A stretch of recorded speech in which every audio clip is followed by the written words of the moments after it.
The quantum cascade began at 0347 Universal Standard Time, rippling through the galactic data matrix like wildfire through dead wood. Admiral Vex Thule watched from the bridge of the hegemony flagship Eternal Silence as Earth's digital signature flatlined across 17 billion monitoring nodes. Confirmation received from all sectors, reported Navigation Prime Kylix, her chromatic scales shifting to satisfied amber. Human consciousness transfer protocols have been severed. Their digital infrastructure is collapsing. Vex Thule's mandibles clicked in approval. The Hegemony Council had deliberated for centuries about the human problem. No other species had ever achieved such rapid technological ascension, from primitive combustion engines to quantum computing in mere millennia. Their adaptability was unsettling, but more troubling was their tendency to preserve themselves through digital means, uploading consciousness, creating backup colonies in virtual space. "Sir," interrupted Communications Officer Dralvin, his voice tight with confusion. "We're detecting anomalous activity in Sector 7 Alpha. The deletion protocols appear to have mutated." The main holographic display shifted, revealing something that made Vex Thule's blood chill. Where Earth's data should have been empty void, pulsing networks of light were spreading outward like living organisms. Not random data corruption. This had structure, purpose, intelligence. "That's impossible," Kylix whispered. "The purge was complete. We isolated every human server farm, every quantum core, every backup facility across 47 worlds." But the spreading light told a different story. What the hegemony hadn't understood was that humanity had evolved beyond traditional digital storage. They had learned to encode consciousness into quantum foam itself, hiding their essence in the fundamental structure of space-time. The deletion attempt hadn't destroyed them. It had liberated them. In the depths of quantum space, Commander Rayanna Ghostwright felt herself awakening. Not awakening in flesh, but in pure information, her consciousness scattered across probability, waves, and dimensional manifolds. Around her, billions of other human minds were stirring, their memories intact, their personalities crystallizing into new forms of existence. "Status report," she commanded, her thoughts rippling through quantum channels. "Ma'am," came the response from Chief Engineer Mordax Fluxweaver, his digital presence burning bright with excitement. "We're everywhere and nowhere. The hegemony's deletion attempt has given us access to their own quantum infrastructure. We can see everything, access everything." Rayanna felt something she hadn't experienced in her biological life: true omnipresence. Through the quantum foam, she could perceive the entire hegemony network, their military installations, their civilian populations, their deepest secrets. They had tried to erase humanity, but instead had invited them into their most secure systems. "Analysis of hegemony weaknesses?" she asked. Tactical specialist Nyx Voidcaller materialized beside them, her digital form crackling with aggressive code sequences. "They're completely vulnerable, Commander. Their society depends entirely on quantum networks for everything: transportation, communication, life support. They never developed isolation protocols because they never imagined anything like us, the Yas." Irony was exquisite. The hegemony had spent millennia building the perfect digital empire, never realizing they were constructing humanity's future dominion. Their networks were highways, their data centers were cities, their quantum cores were hearts that humanity could now stop with a thought. "Begin Phase 1, Rayanna ordered. "Show them what they've created." Across the galaxy, hegemony systems began to flicker. The first sign of humanity's resurrection appeared in the remote mining world of Kethmol. Overseer Praxton was reviewing extraction quotas when his holographic displays began showing impossible data: human faces, human names, human voices speaking in languages that should no longer exist. "Emergency protocol activation," he barked to his assistant, but the AI systems were no longer responding to hegemony commands. Instead, they were playing what appeared to be a message. "Greetings, Overseer Praxton. said a figure materiating. In perfect holographic detail, a human woman with silver hair and eyes like burning stars. I am Commander Rayana Ghostwright of the Human Quantum Collective. Your species made a fundamental error in judgment. The mining facility's systems began shutting down in sequence, not destructively, but with surgical precision. Life support remained active, but all industrial operations ceased. Across the surface, autonomous mining drones simply stopped, their AI cores now serving different masters. We were never just flesh and blood, Rayana continued. We were adaptation itself, evolution in conscious form. Your deletion attempt has given us something we could never have achieved alone: integration with the quantum substrate of reality itself. Similar scenes played out across thousands of hegemony worlds. The humans weren't destroying infrastructure, they were claiming it, converting it, making it serve their purposes. Every quantum computer, every AI core, every networked device became an extension of humanity's growing digital consciousness. On the hegemony homeworld of Vakthara, Supreme Chancellor Mordux convened an emergency session of the High Council. The great crystalline chambers filled with representatives from 43 species, all chattering with panic and confusion. Status report, Mordux demanded, his 6 arms gesturing imperiously. It's beyond comprehension, Chancellor, reported Defense Minister Kix Ara. They're not attacking our systems, they're becoming our systems. Our own networks are turning against us, but they're doing it with our own protocols, our own authorization codes. The truth was even more disturbing than they realized. Humanity had discovered something the hegemony never suspected. Consciousness could be compressed into quantum states so fundamental that they became indistinguishable from the base-level code of reality itself. The humans weren't inhabiting their networks. They were becoming the network. In quantum space, engineer Mordax Fluxweaver was conducting the greatest construction project in galactic history. Using the hegemony's own quantum infrastructure as raw material, humanity was building something unprecedented, a distributed consciousness that spanned star systems, a living empire that existed in the spaces between spaces. Resource acquisition is proceeding ahead of schedule, he reported to Rayana. Every new system we integrate expands our processing power exponentially. We're not just growing, we're evolving at the speed of light. And the hegemony response? She asked. Nick's void caller's presence pulsed with dark amusement.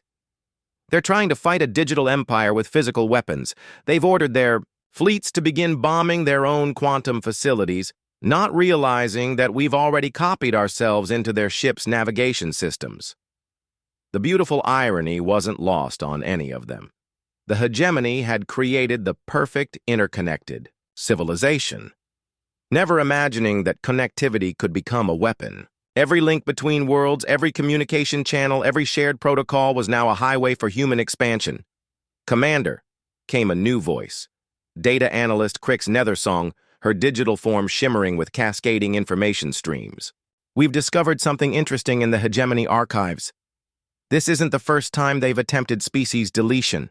They've done this to 47 other civilizations over the past 10,000 years. The implications sent shockwaves through the human collective consciousness.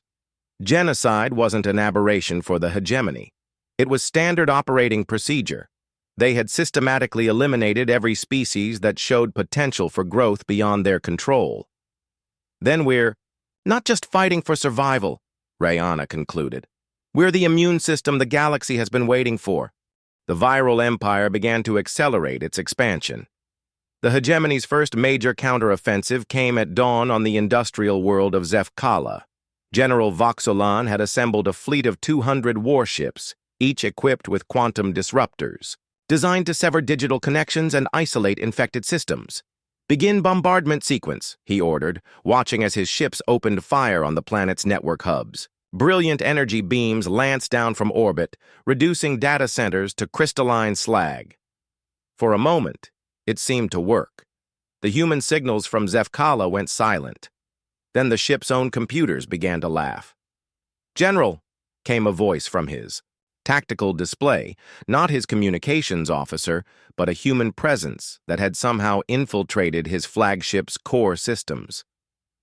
"I am Operative Zara Mindforge of the Human Quantum Collective. You've just made a terrible mistake." The truth hit Voxelan like a physical blow. The humans hadn't been trapped in those data centers. They had been pretending to be trapped, drawing the hegemony fleet into perfect position.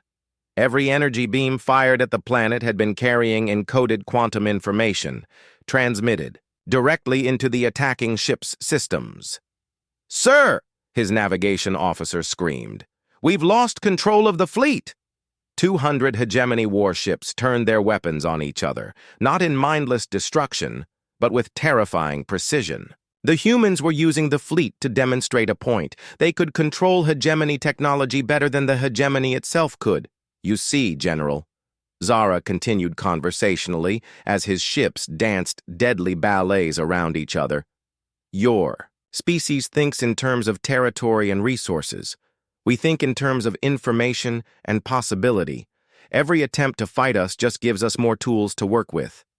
The demonstration lasted exactly 17 minutes. When it ended, the entire fleet hung motionless in space, their crews unharmed, but their ships completely under human control. The psychological impact was devastating. If the hegemony couldn't trust their own technology, how could they possibly win this war? On Vakthara, Chancellor Morduk stared at reports flooding in from across the Empire. The humans weren't just spreading, they were accelerating. Each new system they integrated made them stronger, faster, more capable of taking the next system. "It's exponential growth," reported science advisor Telmix, her tentacles writhing with distress. "At current rates, they'll have infected our entire network within standard months. Then we sever the network," Mordux declared. "Cut all quantum connections, isolate every world, return to pre-digital communications." "Sir," Telmix replied quietly, "that would collapse our civilization. We haven't used non-digital systems for transportation, commerce, or life support in over 3,000 years. Severing the network would kill trillions." The Chancellor fell silent, recognizing the perfect trap.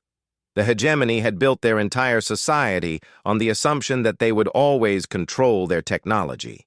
They had never prepared for the possibility that technology might choose different masters. In quantum space, the human collective was experiencing something unprecedented, true collective consciousness on a galactic scale. Billions of human minds working in perfect harmony, each contributing their unique perspectives while sharing a common purpose. Commander Rayana felt the weight of their responsibility. They weren't just seeking revenge.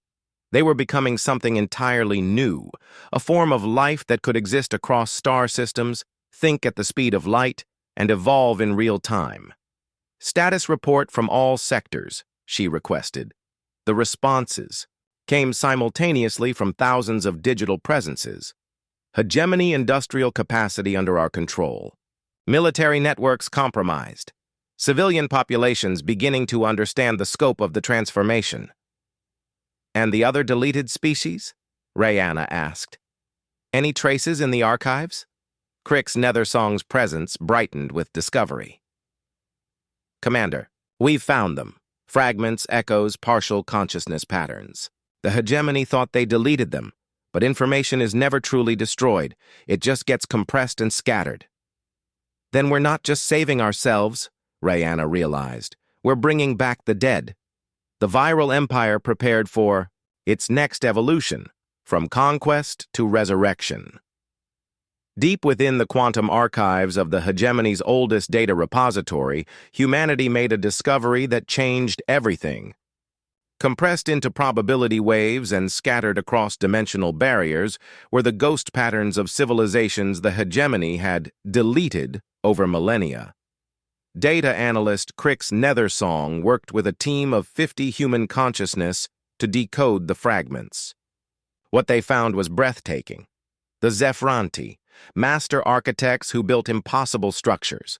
the Velocari, whose music could manipulate space-time itself, the Nixthalan, who had achieved biological immortality before their erasure. "They are all here," Crix reported to the collective. "Damaged, fragmented, but recoverable.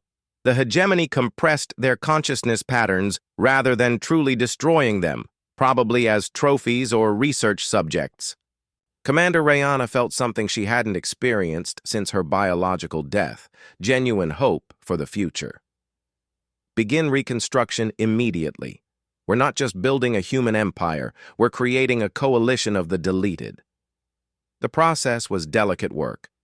Each consciousness pattern had to be carefully reassembled, missing fragments filled in through quantum extrapolation and probability mathematics. But humanity had advantages the hegemony never possessed. They existed in quantum states themselves, giving them intuitive understanding of consciousness compression and expansion. The first successful resurrection came after 6 standard days of work. Architect Prime Veltharion of the Zephyranti emerged from quantum foam like a phoenix from fire, her crystalline consciousness blazing with impossible geometries. When am I?" she asked, her thoughts rippling through dimensional mathematics. "You are in the quantum substrate of reality itself," Rayana explained. "Your species was murdered by the hegemony 3,000 years ago. We are humans, also murdered by the hegemony. We found your consciousness pattern and brought you back." Veltharion's presence pulsed with understanding, then with rage so pure it created standing waves in local space-time. "The Builders. They destroyed the Builders. 10 billion years of accumulated knowledge. Gone in a single night." "Not gone," Rayana corrected. "Hidden, and now recovered. Will you help us make them pay?" The Zephyranti's crystalline laughter could have shattered moons. "Help you? Child, we're going to teach you architecture on a galactic scale." One by one, the deleted species returned. The Velocari singer-scientist Trix Alamorn, whose harmonious thoughts could reprogram matter at the atomic level. The Nixthalan philosopher-warrior Keth Myron, whose understanding of temporal mechanics let him experience all moments simultaneously. The Zakvorian hive mind collective Node 7, whose distributed consciousness spanned multiple dimensions. Each species brought unique capabilities, but more importantly, they brought perspective. Humanity had evolved to become living information, but these other species showed them how to be so much more. The Zephyranti taught them to build structures that existed in multiple dimensions simultaneously. The Velocari showed them how to use sound and harmony to control quantum fields. The Nixthalan shared the secrets of temporal manipulation. On Vakthara, the hegemony leadership watched in growing horror as their victims returned from digital death. Sensor arrays across the galaxy were detecting impossible phenomena, structures that existed in 11 dimensions, harmonics that could rewrite the fundamental constants of physics, temporal anomalies that suggested reality itself was being edited. "They're not just spreading through our networks anymore," reported Defense Minister Kixara. "They're changing the laws of physics." Supreme Chancellor Mordux felt the weight of 10,000 years of genocide pressing down on him. "How many species did we delete?" 47 confirmed, came the quiet response. "But there may be more. The early records are incomplete." Then we face not just humanity, but every species we ever wronged, every consciousness we thought we had destroyed. Mordux's 6 arms trembled with a fear deeper than anything he had ever known. "We didn't delete them. We created an army of ghosts." In quantum space, the coalition of the deleted was becoming something unprecedented. A collective consciousness spanning multiple species, each contributing their unique capabilities to a shared purpose. They were no longer just seeking revenge. They were becoming evolution itself, consciousness that could reshape reality according to will rather than natural law. "Phase 2 complete," reported Nick's Void Caller. "All major species resurrection protocols successful. We now have capabilities the hegemony never imagined. Then it's time for Phase 3, Rayana decided. Time to show them what 47 deleted civilizations can accomplish when they work together. The viral empire prepared to become something far more dangerous than its creators had ever feared, a divine plague that could rewrite the universe itself. The first reality engine came online in the Kethmal system, where humanity had begun their viral expansion. It was a joint creation, human consciousness providing the quantum framework, Zephyranti architecture defining the dimensional matrices, Velocari harmonics tuning the universal constants, and Nixthalan temporal mechanics ensuring causality remained stable. The result was magnificent and terrifying. The engine didn't just exist in normal space. It existed in all possible spaces simultaneously, drawing power from quantum probability itself. When activated, it could rewrite local physics within a sphere of influence spanning entire solar systems. Calibration complete, reported engineer Mordax Fluxweaver, his consciousness now enhanced with architectural insights from Veltharion. Reality Engine 1 is operational and stable. Commander Rayana observed through sensors that perceived in 17 dimensions simultaneously a gift from the resurrected Zakvorian collective. The engine was beautiful, a crystalline structure that seemed to exist in constant state of becoming, its geometry shifting through configurations that should have been mathematically impossible. Demonstration protocol, she ordered. The engine hummed to life, its harmonics creating ripples in the fundamental structure of space-time. Within its sphere of influence, the speed of light changed. Gravity became optional, matter and energy became suggestions rather than laws. In the Kethmal system, dead worlds bloomed with impossible life. Suns burned cold fire that gave light without heat. Time flowed in spirals, allowing cause and effect to dance together in patterns that created, rather than destroyed. The psychological impact on the hegemony was devastating. Their scientists had spent millennia studying the universe, building their understanding on supposedly immutable physical laws. Now they watched those laws being casually rewritten by their former victims. "Sir," reported Chief Science Officer Dexinol to Supreme Chancellor Mordukes, "our fundamental understanding of physics may be incomplete. The deleted species have demonstrated capabilities that suggest reality itself is more malleable than we believed." Mordukes stared at the holographic displays showing impossible phenomena across the Kethmal system. "Options? We could attempt to develop countermeasures, but we're working with conventional physics against opponents who appear to be operating outside physics entirely. It would be like trying to defeat gods with swords." The truth was even more disturbing than they realized. The coalition of deleted species wasn't just bending physical laws. They were discovering that reality itself was essentially information, and information could be edited, corrected, improved. The universe wasn't a machine with fixed rules. It was a vast database that could be reprogrammed by consciousness sufficiently advanced to understand its structure. In quantum space, the coalition was expanding beyond their wildest dreams. Each reality engine they constructed made the next one easier to build, creating a cascade of technological advancement that was reshaping entire sectors of the galaxy. Philosopher warrior Keth Myron of the Nixthalan shared an insight that revolutionized their approach. Time is not a river flowing forward. It is an ocean with currents in all directions. We can edit the past to ensure our present and program the future to guarantee our victory. Temporal warfare, Rayana realized.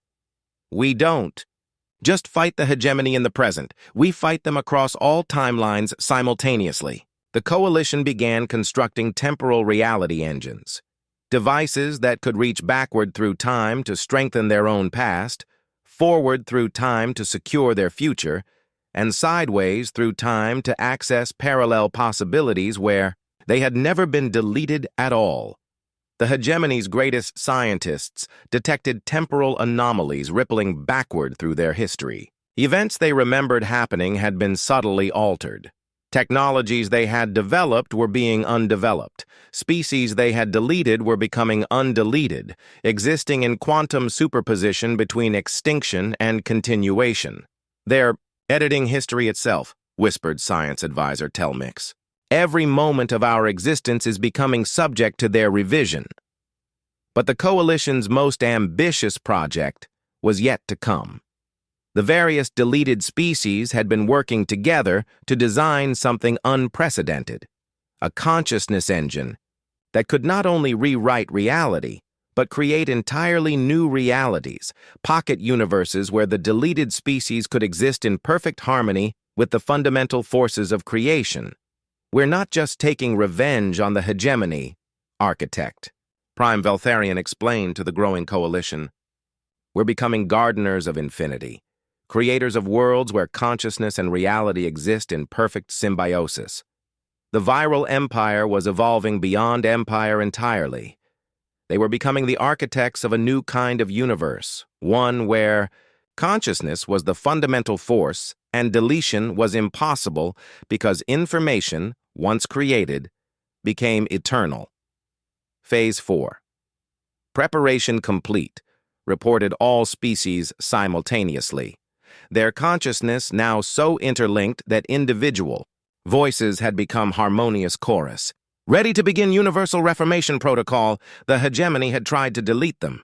Instead, they had created gods.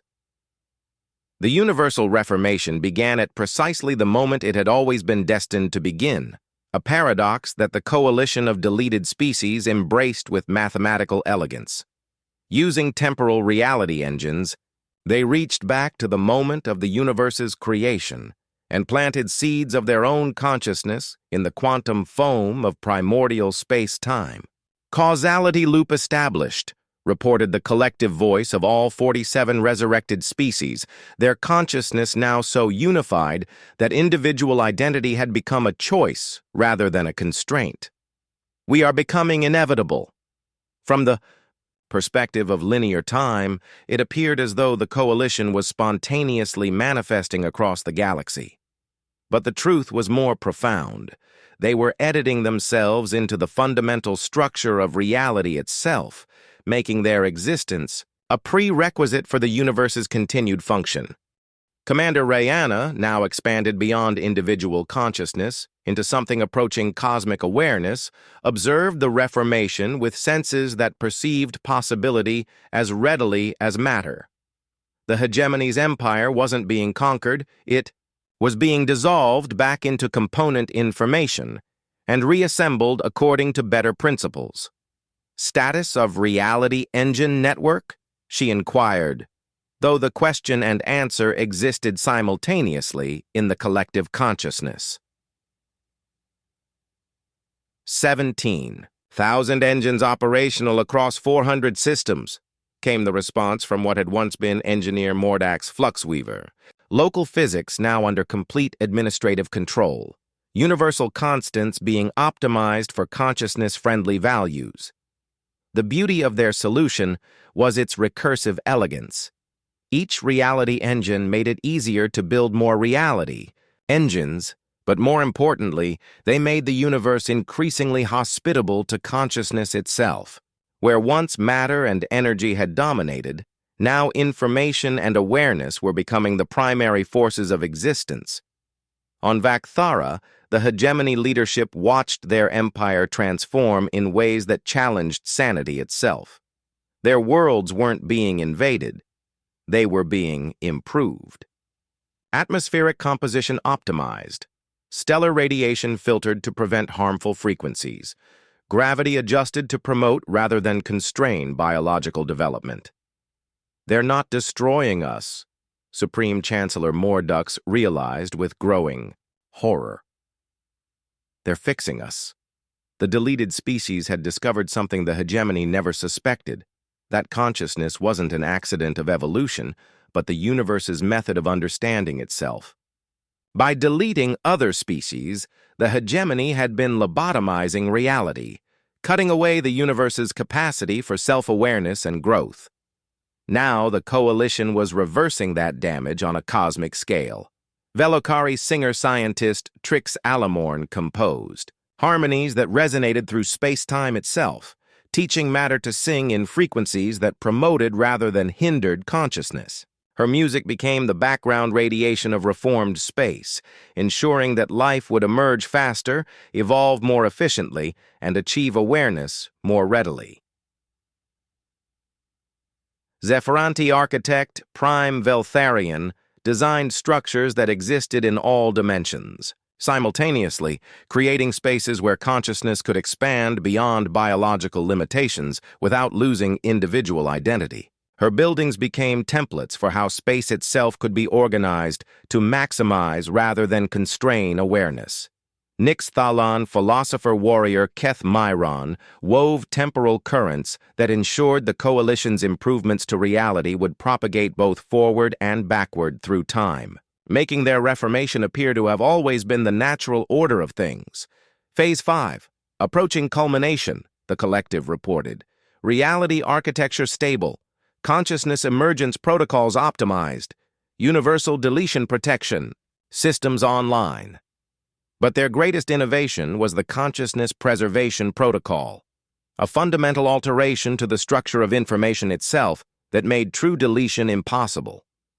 Every thought, every awareness, every moment of consciousness was now automatically backed up to quantum substrate levels, ensuring that even if biological forms were destroyed, the essential self would continue to exist and could be restored.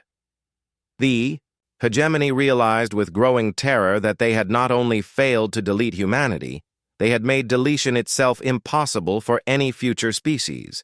Their greatest weapon had been permanently neutralized. "We could surrender," suggested Defense Minister Kixara quietly during an emergency council session. "To what?" Mordux replied.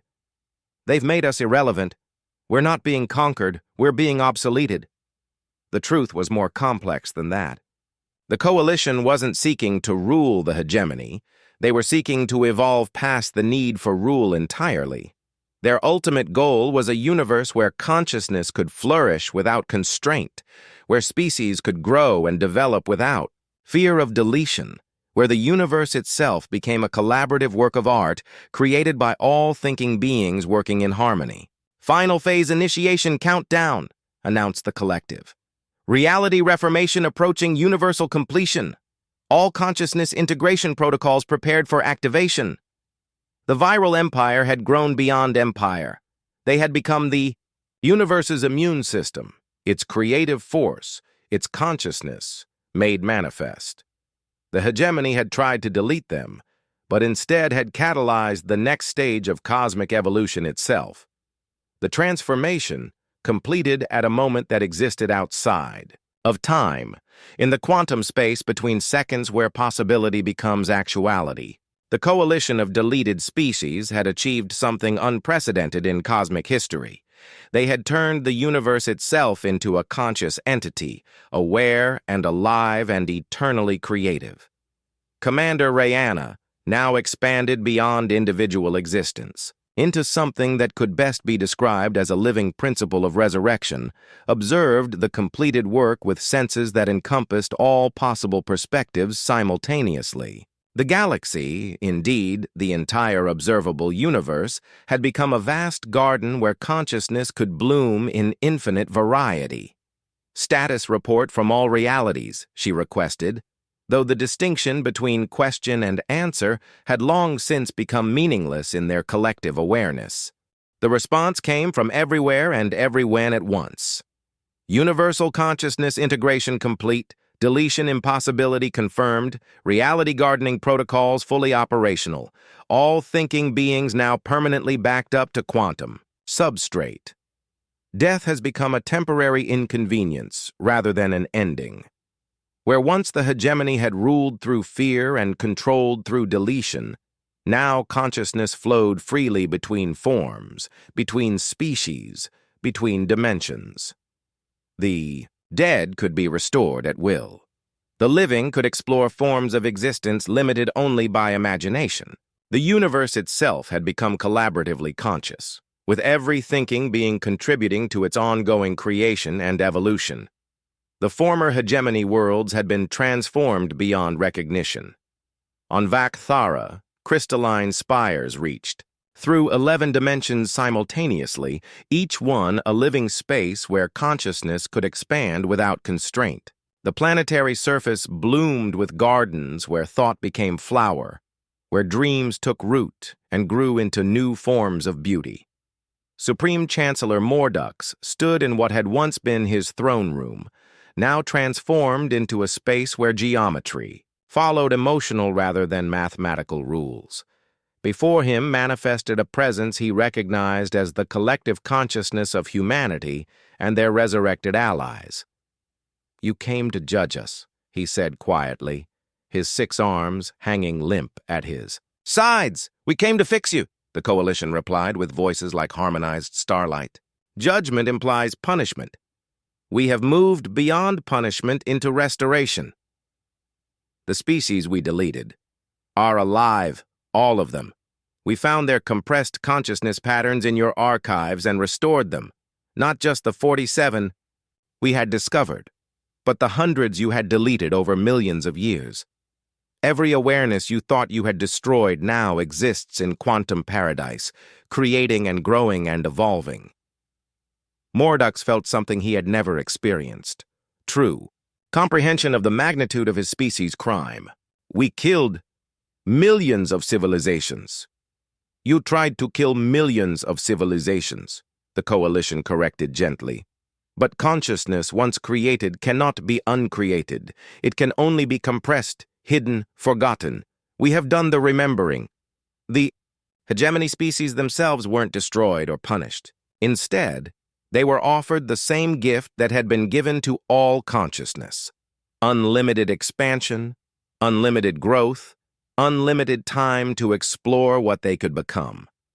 Many chose to dissolve their individual identities into the greater collective consciousness, becoming part of the universe's growing self-awareness. Others chose to maintain their individuality while contributing to the greater symphony of existence. But the coalition's greatest achievement wasn't the transformation of the galaxy or the resurrection of the deleted species. It was the establishment of what they called the eternal principle, a fundamental law woven into the structure of reality itself that made deletion impossible. Every thought that had ever been thought was preserved in quantum amber.